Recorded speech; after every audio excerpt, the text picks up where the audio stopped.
नमस्कार साथियों, स्वागत है आपका गोल मंत्रा एकेडमी के परिवार में। आज का टॉपिक होगा प्रस्तावना के बारे में और ये संविधान का आपका 5वां भाग होगा। इसके पहले आपके 4 भाग हो चुके हैं। अगर आपने उन भाग को नहीं देखा है तो चैनल को सबसे पहले सब्सक्राइब करें। उसके बाद आपको सभी वीडियो स्टेप बाय स्टेप मिल जाएंगे और देखने के बाद आप अच्छे से नोट्स कराएंगे तो आपको जो संविधान जो है चुटकियों में याद हो जाएगा। तो आज हम स्टार्ट करते हैं। ये आपका संविधान का जो 5वां भाग होगा वो आज का टॉपिक है प्रस्तावना या उद्देश्य का। क्या है आपका? प्रस्तावना या उद्देश्य का। तो इसके बारे में जो मेन आपके क्वेश्चन बनते हैं, तो जैसे हम पूछेंगे कि प्रस्तावना, तो प्रस्तावना से ये क्वेश्चन बनता है कि इसे संविधान की आत्मा कहते हैं। क्या कहते हैं? संविधान की आत्मा या संविधान की कुंजी। संविधान की आत्मा किसे कहते हैं? प्रस्तावना को कहते हैं। और संविधान की कुंजी किसे कहते हैं? ये भी प्रस्तावना को कहते हैं। लेकिन यहाँ से बच्चे कन्फ्यूज ये होते हैं कि अगर यहाँ पे नाम जुड़ जाए बाबा साहेब का, डॉक्टर भीमराव अंबेडकर ने संविधान की आत्मा किसे कहा है, तब आपका ये आंसर प्रस्तावना नहीं होगा। तब आपका होगा संवैधानिक उपचारों का अधिकार। संवैधानिक उपचारों का अधिकार अर्थात अनुच्छेद 32। तो अनुच्छेद 32 या फिर संवैधानिक उपचारों का अधिकार जो है, इसे संविधान की आत्मा कहा गया है। किसके द्वारा कहा गया है? डॉक्टर भीमराव अंबेडकर के द्वारा ये कहा गया है। तो आपको ध्यान ये देना है कि संविधान की आत्मा किसे कहते हैं? प्रस्तावना कहते हैं। अगर उसमें नाम जुड़ जाता है बाबा साहेब का तो आपका आंसर क्या हो जाएगा? अनुच्छेद 32 अर्थात संवैधानिक उपचारों को बाबा साहेब भीमराव अंबेडकर ने क्या कहा है? संविधान की आत्मा कहा है, जो कि हमारा ये 6वां क्या है? मौलिक अधिकार है। और ये आपका है संविधान की आत्मा। क्या है? प्रस्तावना। अब यहाँ से 2 क्वेश्चन और बच्चे कंफ्यूज होते हैं कि प्रस्तावना का विचार और प्रस्तावना की भाषा। तो प्रस्तावना का जो विचार है यह अमेरिका से लिया गया। कहाँ से लिया गया है? अमेरिका। तो विचार हम कहाँ से लेते हैं? अमेरिका। आप इसको ऐसे याद रख सकते हैं कि अमेरिका बहुत शक्तिशाली देश है। जो शक्तिशाली होता है, पावरफुल होता है, तो जो कमज़ोर लोग होते हैं या मिडिल क्लास के लोग होते हैं, लोग उनका अनुकरण करते हैं। तो इसलिए भारत ने क्या किया है? तो उनसे क्या है? उनके विचार को अनुकरण किया। किसके? अमेरिका का। तो प्रस्तावना का जो विचार है वो क्या हुआ है आपका? ये अमेरिका से, संयुक्त राज्य अमेरिका, यूएसए से लिया गया। तो प्रस्तावना का विचार संयुक्त राज्य अमेरिका से लिया गया है। लेकिन भाषा कहाँ से ली गई है? तो भाषा ली गई है आपकी ऑस्ट्रेलिया से। कहाँ से ली गई है? ऑस्ट्रेलिया से। तो ऑस्ट्रेलिया वालों की भाषा क्या है? बहुत ही अच्छी है। इसलिए क्या है? प्रस्तावना की भाषा को कहाँ से लिया गया है? ये ऑस्ट्रेलिया के संविधान से लिया गया है। अब इसके बाद देखेंगे जो प्रस्तावना के बारे में सबसे पहले भारतीय संविधान में लाया गया है, ये 13 दिसंबर 1946 को पंडित जवाहरलाल नेहरू चाचा के द्वारा लाया गया है। तो आपको क्वेश्चन ये होगा कि प्रस्तावना या उद्देशिका को भारतीय संविधान में पहली बार कब लाया गया? तो आपका आंसर होगा 13 दिसंबर 1946 को लाया गया। कब लाया गया है? 13 दिसंबर 1946 को लाया गया है। लेकिन इसे स्वीकार कब किया गया है? 22 जनवरी 1947 को। 22 जनवरी 1947 को भारतीय संविधान ने प्रस्तावना को स्वीकार किया है। तो 2 पॉइंट आपको याद रखना है कि भारतीय संविधान में उद्देशिका या प्रस्तावना को कब लाया गया है। ये 13 दिसंबर 1946 को लाया गया है। और किसके द्वारा लाया गया है? चाचा के द्वारा। किसके द्वारा? चाचा के द्वारा लाया गया है। लेकिन इसे स्वीकार कब किया गया है? इसे स्वीकार किया गया है 22 जनवरी 1947 को स्वीकार किया गया है। ये भी बहुत ही इम्पोर्टेंट है। अब यहाँ देखेंगे कि एक बात और याद रखना है कि भारतीय जो प्रस्तावना है तो इसमें जो संशोधन है, तो इसमें संशोधन है, ये स्टार्टिंग में था कि इसमें संशोधन नहीं किया जा सकता है। इसलिए केस भी हुआ था 1960 में, उसे कहते हैं बेरूबारी संघवाद। तो बेरूबारी जो संघवाद जो केस हुआ है, तो ये क्वेश्चन पूछा जाता है बेरूबारी संघवाद केस किस सन में हुआ है? ये 1960 में हुआ है। इसका संबंध किससे? ये पूछा जाता है कि बेरूबारी संघवाद का संबंध किससे है? तो आपको याद रखना है कि प्रस्तावना से। इसका संबंध किससे है? प्रस्तावना से है। और इसमें ये बताया गया है सुप्रीम कोर्ट के द्वारा कि प्रस्तावना जो है संविधान का क्या है? मूल भाग नहीं है। इसलिए उसमें क्या है? छेड़छाड़ नहीं कर सकते हैं, उसमें कोई संशोधन नहीं कर सकते। तो इस प्रकार से यह केस क्या हो जाता है? ये खत्म हो जाता है। तो यहाँ से क्वेश्चन क्या बनेगा? 2 क्वेश्चन बनेंगे। बेरूबारी संघवाद का संबंध किससे है? प्रस्तावना से है। और ये केस कब का है? 1960 का है। कब का है? 1960 का है। अब फिर देखिए इसके बाद 1973 में एक और केस होता है और ये बहुत पूछा जाता है। 1973 केशवानंद भारती बनाम केरला लाल। तो इसमें भी बताया गया है कि हाँ प्रस्तावना में हम लोग क्या है संशोधन कर सकते हैं। तो यहाँ पे देखिए, यहाँ पे सुप्रीम कोर्ट ने मना कर दिया, यहाँ पे सुप्रीम कोर्ट ने क्या किया है, मना कर दिया है।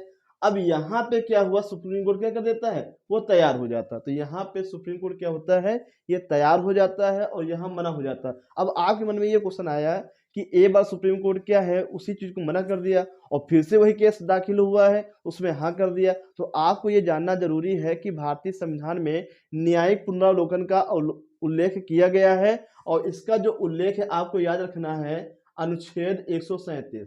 तो अनुच्छेद 137 में सुप्रीम कोर्ट के जजों के द्वारा जो निर्णय दिए जाते हैं, तो क्या पुनः फिर से अगर उसमें पुनः याचिका खारिज हो डाली जाती है, तो जज लोग क्या करते हैं, फिर से अपने पुराने निर्णय को क्या है बदल सकते हैं। और इसका उल्लेख किसमें है, 137, किसमें है, 137। और अगर पूछे कि 137 जो आर्टिकल है ये किस देश के संविधान से लिया गया है, तो आपको याद रखना है ये संयुक्त राज्य अमेरिका यानी यूएसए से लिया गया है। तो 2-3 पॉइंट आपको याद रखना है कि 137 है क्या चीज, न्यायिक पुनरावलोकन, यानी कि फिर से हम जो जजमेंट दे चुके होते हैं उसके बारे में फिर से सोचना। और इसका उल्लेख किसमें है, 137 में है। और ये कहाँ से लिया गया है, ये संयुक्त राज्य अमेरिका से लिया गया है। अब इसके बाद देखेंगे तो ये आपके दो केस हो गए, 1960 है, 1973 है। तो इसमें मना हो जाता है और इसमें क्या हो जाता है, इसमें सहमति बन जाती है और ये दे दिया जाता है कि हाँ। लेकिन हाँ इसमें एक चीज और है कि इसमें जब सुप्रीम कोर्ट ने ये आदेश दिया कि हाँ ठीक है प्रस्तावना में संशोधन कर सकते हैं, लेकिन एक बात उसने ये भी कहा है कि जो मूल प्रस्तावना है उसमें से हम किसी भी शब्द को हटा नहीं सकते हैं। तो उसमें क्या हम जोड़ सकते हैं लेकिन किसी भी शब्द को क्या है हटा नहीं सकते। तो हम कह सकते हैं कि भारतीय संविधान की प्रस्तावना में जो शब्द जोड़े गए हैं तो वो किसी शब्दों के स्थान पे नहीं, उनको अलग से जोड़ा गया है। तो आपको याद रखना है कि आज भी भारतीय संविधान की प्रस्तावना में कोई भी शब्द जोड़ना है तो आपको ये माइंड में बैठाना पड़ेगा कि कोई भी सरकार आए चाहे जितनी पावरफुल हो, तो वो उस प्रस्तावना से कोई शब्द हटा नहीं सकती है, केवल हाँ कर क्या सकती है, तो उसमें जो है कुछ शब्दों को ऐड कर सकती है। ये आपको याद रखना है। तो इस प्रकार से 1976 में क्या होता है, 42वां संशोधन होता है। क्या होता है, 42वां संशोधन होता क्या है कि इसमें हमारे भारतीय प्रस्तावना में जो 3 शब्द जोड़े जाते हैं, क्या, समाजवादी, धर्मनिरपेक्ष और अखंडता। समाजवादी, धर्मनिरपेक्ष और अखंडता, तो ये 3 शब्द जोड़े जाते हैं। क्या, समाजवादी, समाज से याद रखिएगा, दूसरा धर्म याद रखिएगा, तीसरा एकता में क्या होती है, अखंडता होती है। एकता में क्या होती है, अखंडता होती है। तो समाजवादी, धर्मनिरपेक्ष और अखंडता, ये 3 शब्द आपके क्या है, जोड़े गए। तो जो लास्ट में अखंडता शब्द है, तो अखंडता ये जब जोड़ा गया है तो इसके पहले एकता लिखा था। क्या लिखा था, एकता। तो अब वहां पे एकता तो है ही, एकता एवं अखंडता, क्या हो गया, एकता एवं अखंडता। तो आपको 3 शब्द याद रखना है, समाजवादी, धर्मनिरपेक्ष और अखंडता। कब, 1976 में। संशोधन क्या है, 42वां संशोधन है। और 42वें संविधान संशोधन को क्या कहते हैं, मिनी कॉन्स्टिट्यूशन कहते हैं। क्या कहते हैं, लघु संविधान कहते हैं। क्या कहते हैं, लघु संविधान कहते हैं। और इसी संविधान संशोधन के तहत हमारे भारतीय संविधान में मौलिक कर्तव्यों को स्वर्ण सिंह समिति के सुझाव पे जोड़ा गया है, जिसको हम आगे बताएंगे। तो आगे हम देखेंगे। तो यहाँ से प्रस्तावना देखिए, ये पेपर में उतना नहीं आता, लेकिन ये समझने के लिए है क्योंकि प्रस्तावना जैसे हम लोग पढ़ते हैं तो इसको जानना जरूरी है। जो प्रस्तावना है या उद्देश्य का है, तो इसके जो स्वरूप के जो प्रकार हैं, तो आपके 3 प्रकार हैं, पहला, दूसरा और तीसरा, है ना। तो पहला जो संविधान के शक्ति के स्रोत, हम भारत के लोग। तो हम भारत के लोग का मतलब ये होता है कि जो हमारे भारतीय संविधान है, तो इसकी जो मुख्य ताकत क्या है, जनता है। क्योंकि हमारे यहाँ लोकतंत्र है, गणतंत्र है, क्या है, लोकतंत्र है, गणतंत्र है। उसे ही कहा गया है कि हम भारत के लोग। और दूसरा क्या है, स्वरूप। स्वरूप का मतलब होता है संपूर्ण प्रभुत्व। संपूर्ण प्रभुत्व हो गया, समाजवादी हो गया, पंथनिरपेक्ष हो गया, लोकतंत्रात्मक हो गया, गणराज्य या गणतंत्र। लोकतंत्र की परिभाषा आप लोगों ने पढ़ी होगी अब्राहम लिंकन के द्वारा। अब्राहम लिंकन ये अमेरिका के पहले अश्वेत राष्ट्रपति होते हैं और इनकी डेथ हो जाती है। तो उन्होंने कहा था, जनता का शासन जनता के लिए, to the people, for the people और बाय द पीपुल। जनता का शासन जनता के लिए, जनता के द्वारा। ये अब्राहम लिंकन का क्या है, ये कोटेशन था। उसे ही क्या कहते हैं, लोकतंत्र कहते हैं। तो स्वरूप क्या है, संपूर्ण प्रभुत्व है, समाजवादी है, पंथनिरपेक्ष है, लोकतंत्रात्मक है, गणराज्य है। अब उद्देश्य क्या है? उद्देश्य में देखेंगे न्याय हो गया। न्याय कितने प्रकार का? सामाजिक, आर्थिक, राजनीतिक। सामाजिक है, आर्थिक है, राजनीतिक। तो क्वेश्चन अगर पेपर में आ जाए कि बताइए कि भारतीय संविधान की प्रस्तावना में कितने प्रकार के न्याय की व्याख्या की गई है? तो 3 प्रकार के न्याय की व्याख्या की गई है। तो पहला क्या है? सामाजिक है, दूसरा आर्थिक है, तीसरा है राजनीतिक। तो हम ऐसे याद रखेंगे, जैसे हम लोग जन्म लेते हैं तो पहले कहाँ आते हैं? समाज में आते हैं। कहाँ आते हैं? समाज में आते हैं। फिर उसके लिए क्या करते हैं? फिर राजनीति में जाएंगे। कहाँ जाएंगे? राजनीति में जाएंगे। और राजनीति के बाद जाने के बाद हम लोग क्या? पैसा कमाएंगे, और पैसा से क्या हो जाएगा? आर्थिक हो जाएगा। तो आप ऐसे याद रखिएगा, इसको पहला मान लीजिए, इसे दूसरा, और आर्थिक को तीसरा। तो सामाजिक, राजनीतिक, आर्थिक। सामाजिक, राजनीतिक और आर्थिक। हम समाज में जन्म लेंगे, फिर राजनीति में जाएंगे, फिर राजनीति में जाके क्या? अच्छे से पैसा कमाएंगे। तो यहाँ पे हो जाएगा सामाजिक, राजनीतिक, आर्थिक। तो हमारे भारतीय संविधान की प्रस्तावना में कितने प्रकार की न्याय की व्याख्या की गई है? तो 3 प्रकार की, सामाजिक, राजनीतिक, आर्थिक।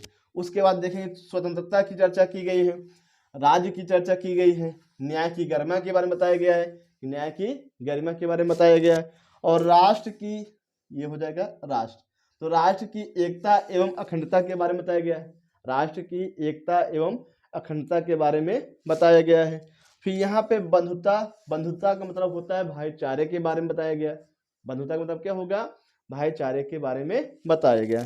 अब देखिए यहाँ पे एक शब्द आया पंथनिरपेक्ष, इसकी हम थोड़ा चर्चा कर लें। पंथनिरपेक्ष या धर्मनिरपेक्ष का मतलब ये होता है किसी भी राज्य का, किसी भी देश का कोई एक व्यक्तिगत धर्म नहीं होगा। सभी धर्म यहाँ पे क्या है? एक समान है सभी। इसकी अगर हम परिभाषा बनाएंगे धर्मनिरपेक्ष या पंथनिरपेक्ष की, तो परिभाषा हम अपनी भाषा में बना सकते हैं। एक ऐसा देश, एक ऐसा राज्य जहाँ का कोई एक स्पेशल धर्म नहीं होता है, सभी धर्म क्या होते हैं? एक समान होते हैं। तो उस देश को क्या कहते हैं? पंथनिरपेक्ष या धर्मनिरपेक्ष राज्य या देश कहा जाता है। तो ये होता है आपका पंथनिरपेक्ष या धर्मनिरपेक्ष का अर्थ। तो आपके यहाँ जो वनडे एग्जाम की बात करेंगे, तो वनडे एग्जाम में हम देखेंगे ये पॉइंट आपका इंपॉर्टेंट है। और ये जो आपका लिखा हुआ है संविधान की आत्मा कुंजी, तो ये आपका बहुत इंपॉर्टेंट है। 42वां संविधान संशोधन बहुत इंपॉर्टेंट है। तो आजकल लेकिन जो पेपर में जो चलन वाले क्वेश्चन है कम पूछ के, ऐसे क्वेश्चन ज्यादा पूछे जाते हैं। पूछेगा कि बेरूवारी संघवाद का संबंध किससे है? तो आपको याद क्या रखना है? प्रस्तावना से है। कब? 1960। और केशवानंद भारती बनाम ये केस का संबंध किससे है? प्रस्तावना से। और सन क्या है? 1973 है। तो इस प्रकार के क्वेश्चन आपके पेपर में आजकल ज्यादा पूछे जा रहे हैं। तो इस प्रकार से ये आपका टॉपिक खत्म होता है। और जाते जाते एक क्वेश्चन देंगे। तो आज का क्वेश्चन है कि विश्व का एकमात्र तैरता हुआ राष्ट्रीय उद्यान, विश्व का एकमात्र तैरता हुआ राष्ट्रीय उद्यान किस राज्य में है? ये आपको कमेंट सेक्शन में लिख के बताना है। विश्व का एकमात्र तैरता हुआ राष्ट्रीय उद्यान कहाँ पे है? ये आपको कमेंट सेक्शन में लिख के बताना है। तो वीडियो आपको कैसा लगा है? तो प्लीज चैनल को सब्सक्राइब करें, और क्या जो भी सुझाव है आप कमेंट सेक्शन में लिख के बता सकते हैं। जय हिंद, जय भारत।